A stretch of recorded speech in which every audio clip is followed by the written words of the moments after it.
Part 1. On the Road, March 1932. Chapter 1. Keeping Up. The road stretches out before us, a long ribbon of light. Keep up, Cal.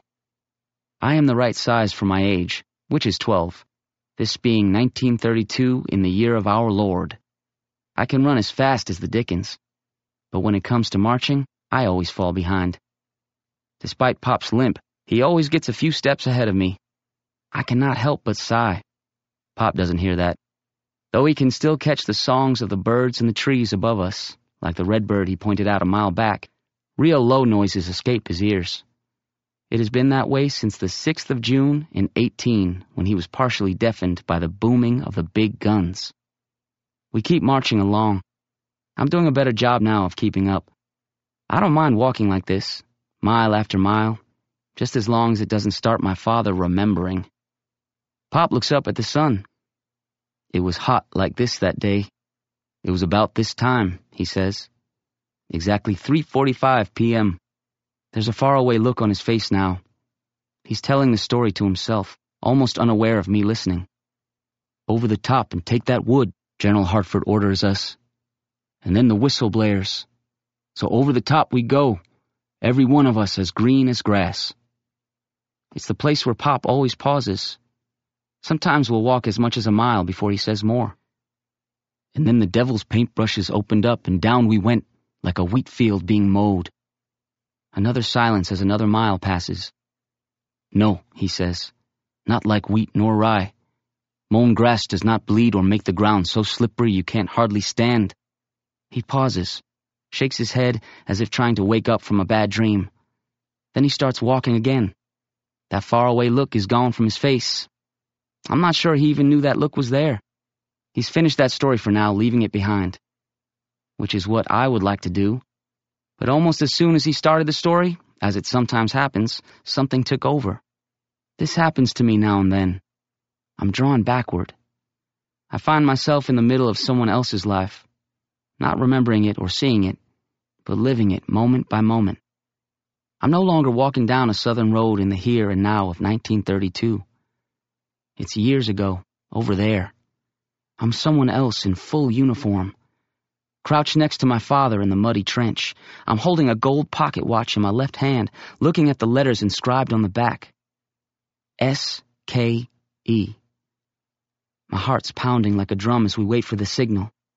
Sweat is beading my forehead. That loud, shrill whistle sounds. We scramble up over the top, stumble forward through the broken strands of barbed wire, the half-buried bodies of men who took part in the last wave. We leap over craters left by shells. The only sounds are heavy breathing, the thudding of feet on the frozen ground, the rattle of our canteens against the metal buckles of our belts. Then the Huns open up with their MG-08 machine guns. The devil's paintbrushes. Bullets hiss around us, moving faster than the speed of sound, followed by the cracking of the air. Men start bowing their heads and dropping to their knees as the earth beneath us is painted with blood.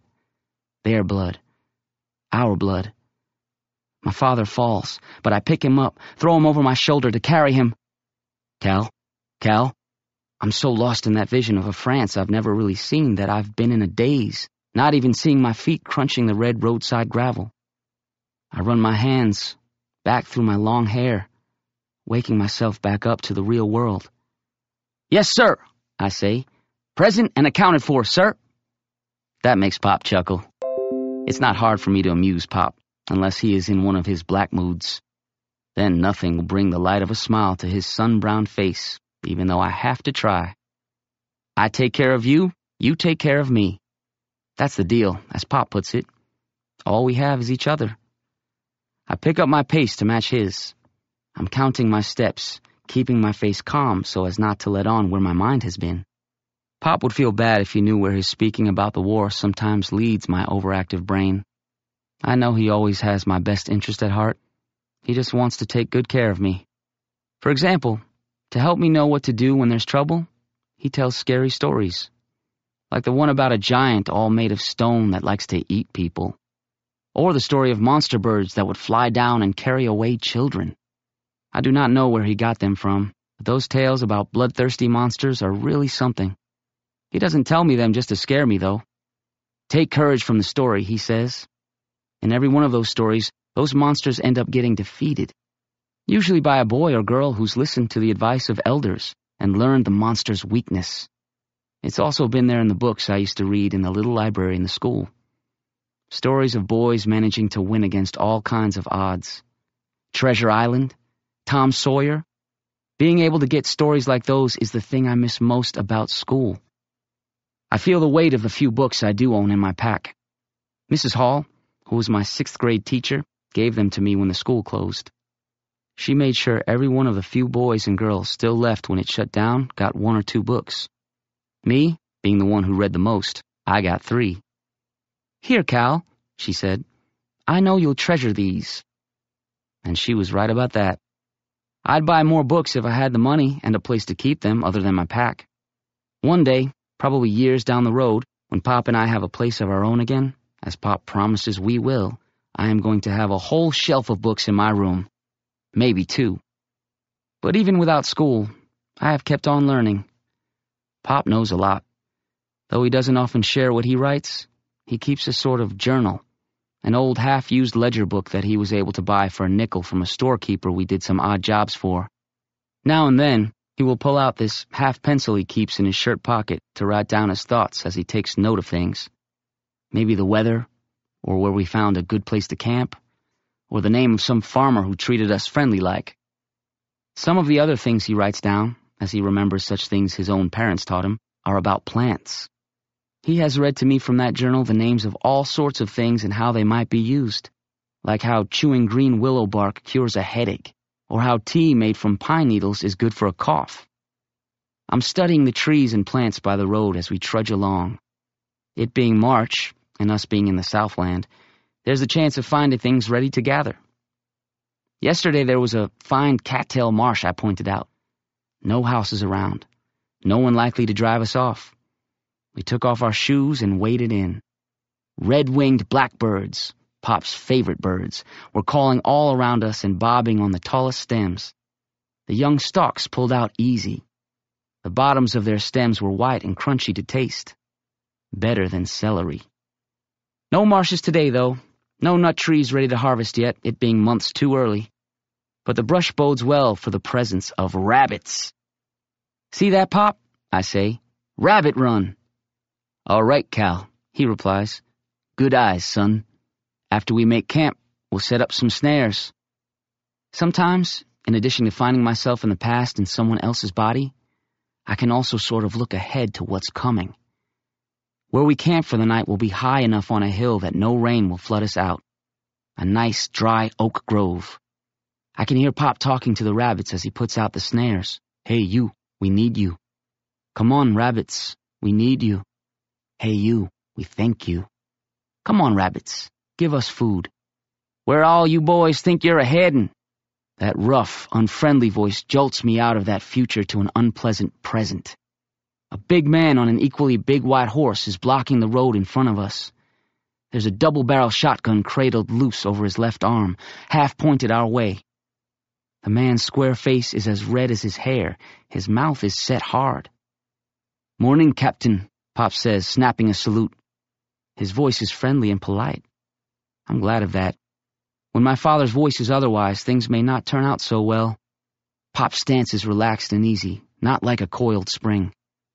Pop drops his hand to untie his kerchief and unbutton the top of his shirt. Then he wipes his neck with that kerchief. His doing so makes that man up on his horse relax some. I know why. He's caught sight, as Pop intended, of the slightly paler skin of my father's neck and chest. Both Pop and I are dark, and we tan fast. We become brown as berries from living out as we have done since losing the house and farm when the bank failed. That man on his high horse might have been taking us for Negroes. We are in the South. Here in the South, though I have never understood why, those whose great-grandparents came from the dark continent are not treated fair. Y'all serve? The writer asks. You could say that. Corporal, 2nd Division. Bellow Wood? The man says. Pop nods. Soissons, too, PFC. under Marine Brigade Commander John Lejeune, Captain. I'm just a corporal too, brother, the red-haired man says. There's a hint of a smile on his lips as he shakes his head. Only got that rank on account of all them officers getting killed off. Just a Peckerwood doughboy who didn't know no better than to join up to kill him some Huns. Never expected they would do such a job of killing us. Neither of them says anything for a while. I try hard not to think too much about what I just heard. I don't want to find myself there again in my imagination. I concentrate hard on listening to what's close by. The soft huffing of that big horse. The sound of the red-haired man's heavy breathing. That bit of a wheeze in his throat is like what I've heard from others who served in the poisoned air of Belgium and France. I am not going to let myself get taken over. I'm here in the South. There's a red bird calling. Weet, weet, weet, weet, weet, wee-oo, wee-oo, wee-oo, from somewhere farther down the red earth road. That's the best thing for me to listen to, that bird song being repeated again and again. Weet, weet, weet, weet, weet, wee-oo, wee-oo, wee-oo.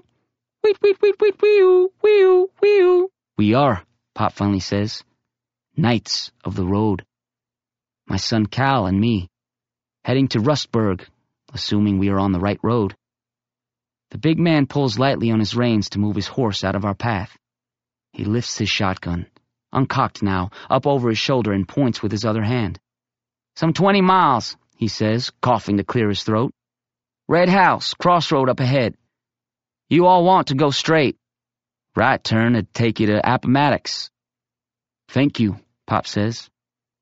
I would ride a ways with you, the man says, turning his head to the side and spitting a gob of pink phlegm, but I'm a do over Pamplin City. Tell you what, though. He gestures down the road with 3 outstretched fingers. Third house on your left.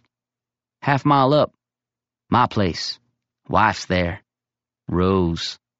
Tell her Red sent you. He claps his palm on his chest, making a hollow thump, loud as a drum. Red Campbell. She'll give you dinner. Boy of yourn looks hungry. Thank you, Pop says, drawing himself up a bit. But we, my boy and me, we would like to work for what's offered. Might you need some wood split or a fence mended?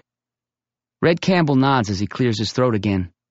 That is how you folks be, right? Different from the beggars or bums looking for handouts. We're hobos, sir, I say, speaking up for the first time.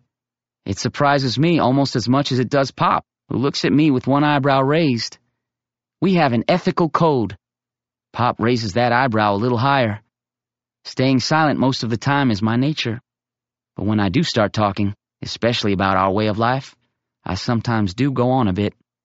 Right now, Pop is wondering if I am about to begin spouting that ethical code, which he used to read me from his journal, but which I now know by heart. Starting off with, decide your own life. Do not let another person run or rule you.